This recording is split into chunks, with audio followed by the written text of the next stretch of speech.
Noong March 13, 2023, natagpuang wala na ang 20 years old na si Ana, isang US Army soldier na ipinanganak sa Mexico sa loob ng Fort Hood, Texas. Ayon sa investigasyon ng US Army, itinuring ng mga otoridad ang kanyang pagkasawi bilang voluntaryong pagtapos ng lahat. Ngunit ito'y hindi pinalagpas ng kanyang pamilya. Dahil bago pa umano ang trahedya, sinabi na ni Ana sa kanyang pamilya na nakakaranas siya ng hindi magagandang trato at iba pang mga problema habang siya ay nagsisilbi sa base. Ano nga ba talaga ang nangyari kay Ana bago ang kanyang huling araw? Bunga nga ba ang lahat ng kanyang matinding emosyon o may iba pa na dapat managot?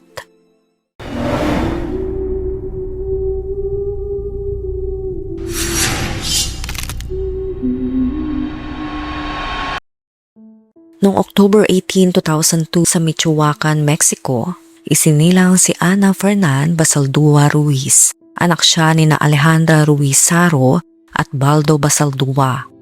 Mayroon siyang nakababatang kapatid na babae na si Natalie at isang kapatid na lalaki na pumanaw ilang taon bago ang trahedyang ito. Lumaki si Ana sa Mexico kasama ang kanyang ina at kapatid. Ngunit ang kanyang ama ay naninirahan sa Long Beach, California matapos maghiwalay ang kanyang mga magulang at muling mag-asawa sa Estados Unidos. Nang malapit ng mag-18 years old si Ana, nagpasya siyang magsimula ng bagong yugto ng kanyang buhay. Noong 2020, iniwan niya ang Mexico at lumipat sa Long Beach, California upang manirahan kasama ang kanyang ama. Inilarawan siya ng kanyang pamilya bilang isang maganda, matalino, masayahin at mapagmahal na dalaga. Mahilig siyang makinig sa musika, sumayaw, magbasa ng mga libro at higit sa lahat, mahal na mahal niya ang kanyang pamilya. Ayon sa kanyang ina, likas na mabait si Ana at madaling makuha ang loob ng mga taong nakakasalamuha niya. Isa rin siyang matapang, malaya ang pag-iisip at determinado sa kanyang mga pangarap. Isa sa pinakamalaking pangarap ni Ana ay ang makapasok sa militar. Nais siya magkaroon ng matagumpay na karera sa US Army at buong pagmamalaking maglingkod sa bansang kanyang piniling tahanan. Pagdating niya sa California noong 2020, agad siyang nag-apply upang sumali sa Army. Ngunit dahil sa kasagsagan noon ng pandemya ng COVID-19, maraming proseso ang antala. Dahil dito, noong 2021 lamang siya tuluyang natanggap at naitalaga sa Fort Hood, Texas. Hindi lahat ng kanyang mga mahal sa buhay ay sang-ayon sa naging desisyon niyang pumasok sa militar, lalo na ang kanyang lola na si Maria. Nag-aalala ito para sa kaligtasan ni Ana bilang isang batang Latina, babae at bagong imigrante sa Estados Unidos. Natatakot ang kanyang lola na baka hindi maging maayos ang pagtrato sa loob ng kampo. Sinubukan niya itong pigilan at hinikayat na wag nang ituloy ang pagpasok sa Army. Ngunit sinabi ni Ana na wag siyang alalahanin. Naniniwala siyang magiging maayos ang lahat at ito ang landas na tunay niyang gustong tahakin. Sa muli, kahit may pangamba, ibinigay ng kanyang lola ang kanyang basbas at umaasa na magiging ligtas ang kanyang apo. 20 taong gulang pa lamang si Ana nang magsilbi siya bilang isang Army private at combat engineer sa 1st Cavalry Division sa Fort Hood. Isang malaking military base sa Texas sa matatagpuan humigit kumulang 240 kilometers sa timog kanluran ng Dallas. Mahigit isang taon na siyang naka-duty sa Fort Hood bago ang mga pangyayaring tuluyang nagpabago sa kanyang buhay. Nang unang marinig ng marami ang pangalan ng Fort Hood sa kasong ito, may isang detalye ang agad na bumalik sa alaala ng ilan. Ito rin ang parehong military base kung saan pinaslang noong 2020 ang 20 years old na sundalo na si Vanessa Guillen. At hindi lamang ang lokasyon ang naging pagkakatulad ng dalawang kaso. Bago ang kanyang pagkasawi, iniulat ni Vanessa sa kanyang pamilya, mga kaibigan at ilang nakatataas na opisyal na nakararanas umano siya ng hindi angkop na pagtrato mula sa isang sarhento sa loob ng kampo. Habang nasa Fort Hood, may isa pang mabigat na pagsubok na kinaharap si Ana. Ayon sa kanyang ina na si Alejandra, sinabi ni Ana na may isang nakatataas na opisyal na umano'y patuloy na nanggugulo sa kanya. Ikinuwento rin niya na nakararanas siya ng hindi kanais-nais na paglapit mula sa loob mismo ng kampo. Sa isang pag-uusap nila, sinabi pa umano ni Ana, lahat na lang gusto akong mapilit sa isang relasyon. Hindi lamang sa kanyang pamilya ibinahagi ni Ana ang kanyang pinagdaraanan. Dalawa sa kanyang malalapit na kaibigan ang nagsabing nagkwento rin sa kanila si Ana tungkol sa umano'y hindi angkop na pagtrato ng isang sarhento. Ayon sa kanilang salaysay, madalas umano siyang sigawan ng sarhento sa harap ng ibang sundalo kahit walang malinaw na dahilan. May mga sinasabi rin umano ito na nakapagpapahiya at nakapagpaparamdam ng matinding hindi komportable kay Ana.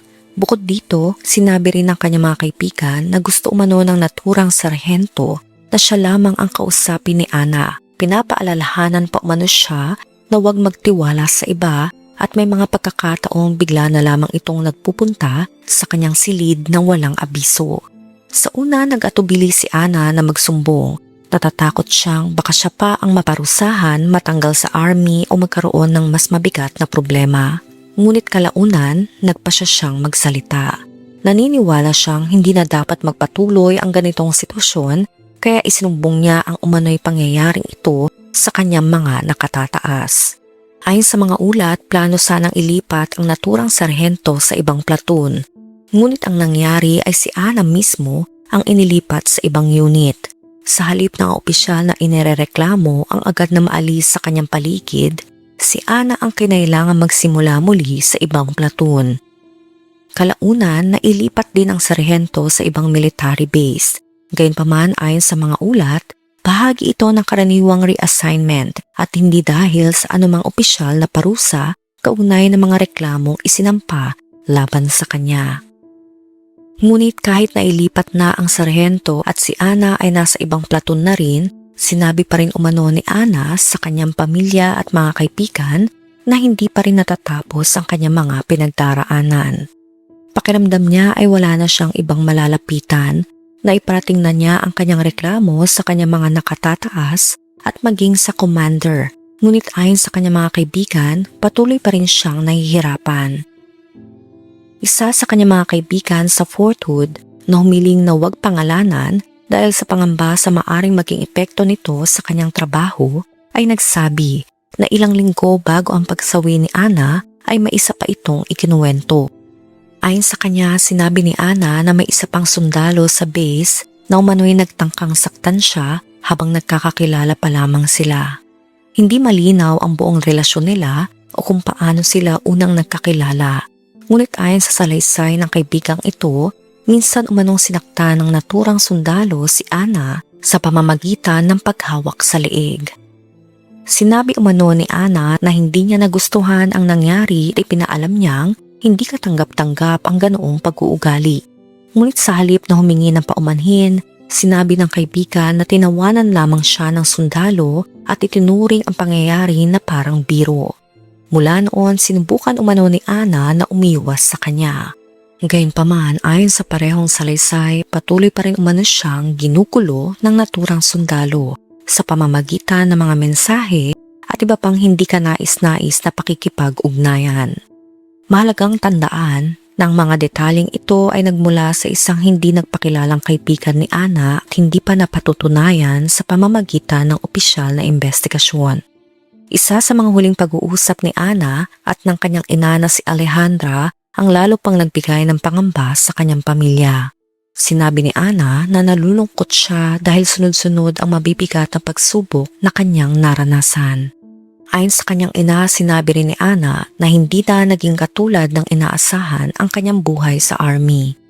May mga bagay umano siyang hindi pa maaring sabihin sa telepono, ngunit nangako siyang darating ang araw na makakauwi siya at maikukwento niya ng personal ang lahat ng kanyang pinagdadaanan. Ang tanging hiling niya noon ay makabalik sa Mexico, makahinga ng sariwang hangin, mayakap ang kanyang ina at muling makasama ang kanyang pamilya. Naganap ang pag-uusap na iyon noong March 8. Hindi nila alam na iyon na pala ang huling pagkakataong maririnig ni Alejandra ang tinig ng kanyang anak. Noong Sabado, March 11, nagpadala si Ana ng mensahe sa kanyang ama na si Baldo. Ayon sa kanyang ama, sinabi ni Ana na hindi na siya nakakaramdam ng ligtas at pakiramdam niya ay mali na ang takbo ng kanyang buhay. Agad siyang sinubukang tawagan at padalahan ng mensahe ng kanyang ama. Ngunit makalipas ang ilang sandali, hindi na nagsisend ang mga mensahe. Nang tignan ni Baldo ang lokasyon ng kanyang anak, ipinakita nitong nasa isang parke siya sa loob ng military base. Pagkatapos noon, wala na siyang natanggap na anumang tugon. Kinabukasan, March 12, buong araw na sinubukan ng kanyang ama na makipag-ugnayan sa kanya. Ngunit nanatiling walang sagot. Pagsapit ng Lunes, March 13, tuluyan ang nagbago ang buhay ng kanilang pamilya. Habang nagtatrabaho si Baldo sa isang lokal na restaurant, dumating ang ilang kinatawan ng militar at hiniling na makausap siya ng pribado. Doon nila ibinigay ang balitang wala na ang kanyang anak na si Ana Fernanda. Ayon kay Baldo, para siyang gumuho nang marinig ang mga salitang iyon. Hindi niya agad matanggap ang kanyang narinig at nahirapan siyang paniwalaan na totoo ang lahat. Samantala, nasa Mexico pa noon ang ina ni Ana na si Alejandra.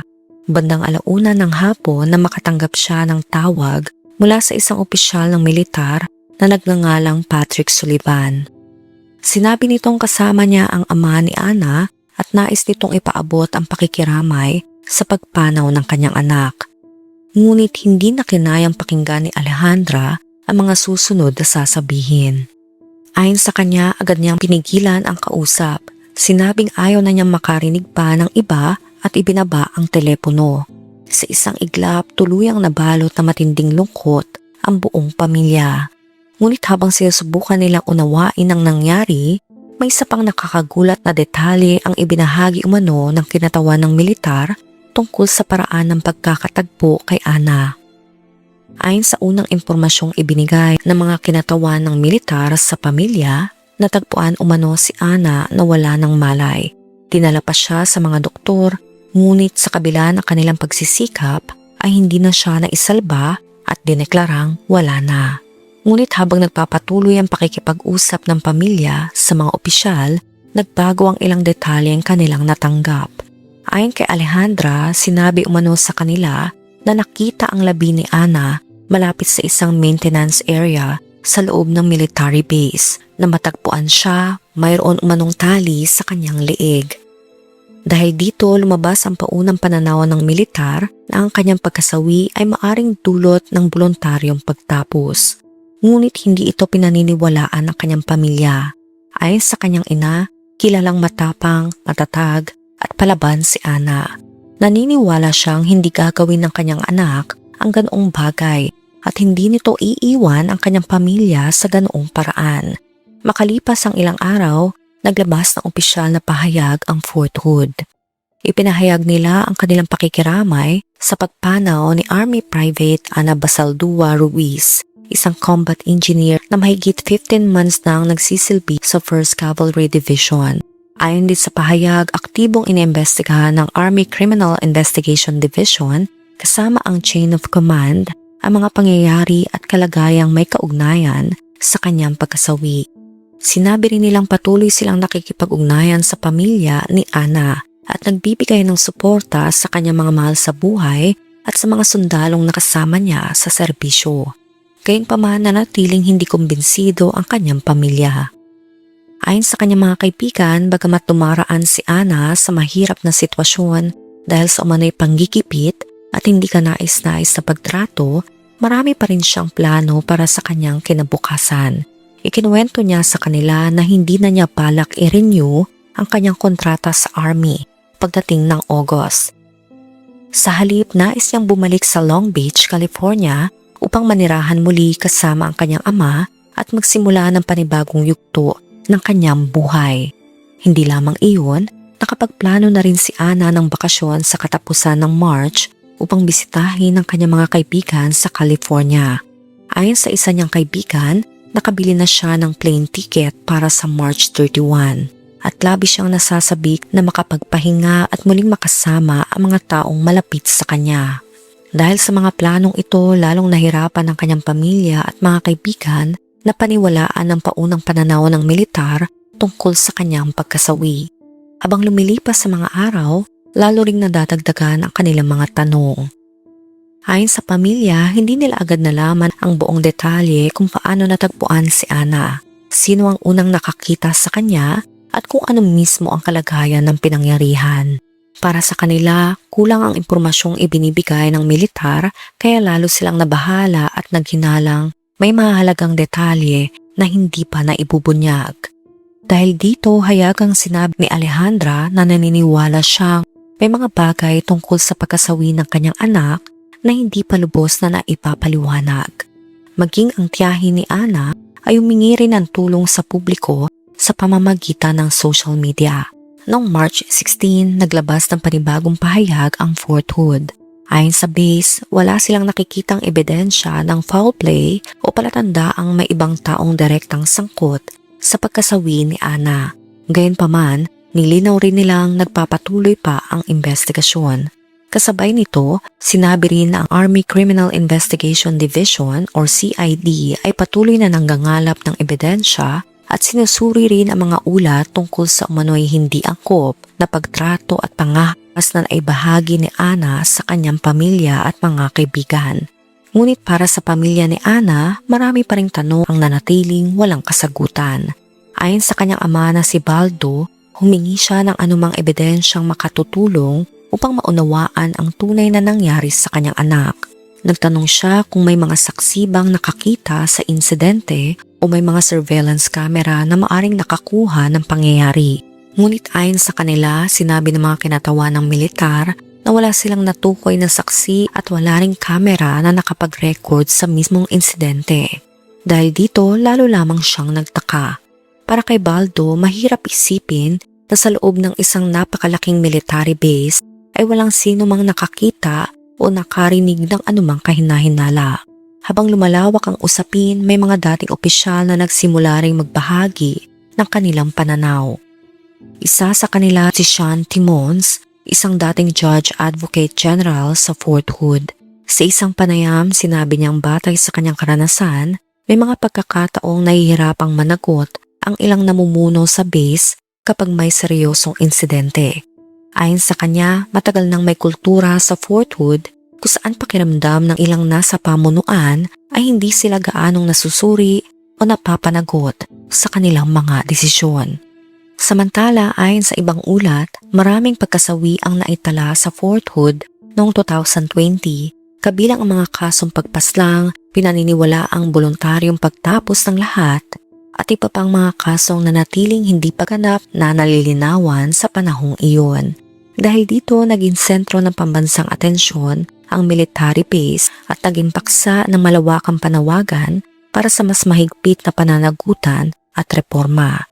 Ayon sa mga opisyal ng base, wala pa rin silang nakikitang ebidensya na may ibang taong sangkot sa pagkasawi ni Ana at patuloy nilang pinaninindigan ang kanilang paunang konklusyon habang nagpapatuloy ang investigasyon. Binigyan din ng isang opisyal ng Army na hindi nila kinukonsinte ang anumang uri ng harap at sinabi niyang taliwas ito sa mga pinahahalagahan ng militar dahil nakakaapekto ito sa tiwala at pagkakaisa ng kanilang hanay. Ngunit para sa pamilya at sa maraming taga-subaybay ng kaso, mahirap baliwalain ang mga naunang ulat na nagsasabing nagsumbong umano si Ana tungkol sa nararanasan niyang hindi angkop na pagtrato bago ang kanyang pagkasawi. Dahil dito, marami ang nagtatanong kung sapat ba ang naging tugon sa kanyang mga reklamo. Habang lumalawak ang usapin, nagsalita rin ang League of United Latin American Citizens o LULAC. Nananawagan ang organisasyon na magsagawa ng hiwalay na independenteng investigasyon ang Federal Bureau of Investigation o FBI. Ayon sa LULAC, hindi sila titigil hanggat hindi lumalabas ang buong katotohanan tungkol sa nangyari kay Ana. Iginiit din nila na ang maagang pagsasabing walang foul play ay maaring magbigay ng impresyon na may mga konklusyon ng nabuo bago pa man matapos ang lahat ng investigasyon.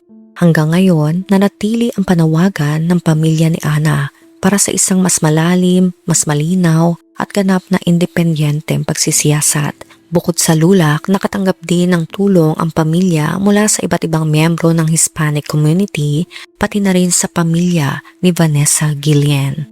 Samantala, naghanda ang pamilya para sa huling pamamaalam kay Ana. Plano nilang magsagawa ng memorial service sa Long Beach Island bago iuwi ang kanyang labi sa Mexico upang doon siya mailibing kasama ng iba pa nilang mga mahal sa buhay. Dahil nasa Mexico pa noon ang kanyang ina at kapatid, gumawa ang pamilya ng isang online fundraising campaign upang makatulong sa kanilang gastusin sa paglalakbay papuntang Estados Unidos. Ayon sa kanila, bahagi rin ng pondong malilikom ang ilalaan sa pagpapagawa ng ikalawang autopsy. Ipinaliwanag ng pamilya na bagamat mayroon ng isinagawang pagsusuri sa labi ni Ana, nais nila magkaroon ng hiwalay na pagsusuri. Ayon sa kanila, sinabi ng tanggapan ng colonel na sila mismo ang sasagot sa gastusin kung nais nilang ipagawa ito. Sa panahong iyon, wala pang inilalabas na resulta ng ikalawang autopsy. Para sa pamilya, si Ana ay kumakatawan sa maraming kabataang babae na piniling maglingkod sa militar nang may pangarap na magkaroon ng mas magandang kinabukasan. Sa kanilang bayan sa Mexico, nagsagawa rin sila ng mga marcha upang ipaalam sa publiko na hindi nila hahayaang makalimutan ang nangyari kay Ana.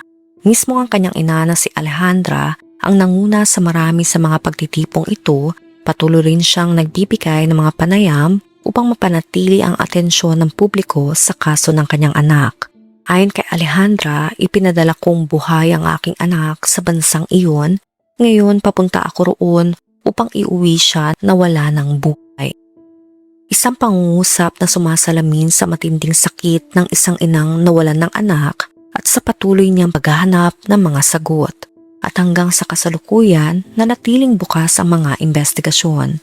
Patuloy na umaasa ang pamilya ni Ana na balang araw ay mabubunyag ang buong katotohanan at makakamit nila ang katarungang matagal na nilang ipinaglalaban. Ikaw, anong masasabi mo sa kwento natin ngayon? Let me know sa comment section. Kung nakaabot ka sa video na ito ay maraming salamat. Huwag kalimutan mag-like, share, subscribe, and turn on the notification. Ingat ka palagi! Ciao!